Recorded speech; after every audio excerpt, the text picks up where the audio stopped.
Over drug ఇవ్వడం వల్ల, మత్తు ఓవర్గా ఇవ్వడం వల్ల, అలాగే ఈ ఆపరేషన్ చేసిన డాక్టర్లు, రాము డాక్టర్, రాణి డాక్టరు వాళ్ళ నిర్లక్ష్యం వల్లనే ఇవాళ ఒక నిండు ప్రాణం, ఒక యంగ్ లేడీ, ఒక ఫిట్నెస్ లేడీ అలా చనిపోవడం జరిగింది.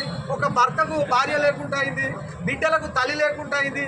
ఇలాంటి అర్హత లేని డాక్టర్లు నిర్లక్ష్యపూరితమైన వైద్యం చేసి ఇవాళ ఒక నిండు ప్రాణాన్ని పొట్టన పెట్టుకున్న శ్రీరామ్ హాస్పిటల్ను వెంటనే సీజ్ చేయాలి.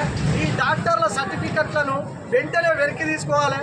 పొద్దున్న నుంచి కలెక్టర్ గారికి, డిఎంహెచ్ఓ గారికి, డిప్యూటీ డిఎంహెచ్ఓ గారికి ఇంత అన్యాయం జరుగుతుంది.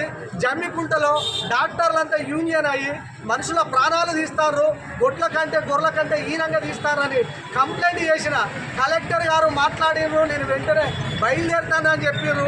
డిఎంహెచ్ఓ గారు కూడా అదే చెప్పారు. ఇప్పటి వరకు ఈ మెడికల్ ఆఫీసర్లు, వైద్య రంగానికి చెందిన ఆఫీసర్లు ఇప్పటి వరకు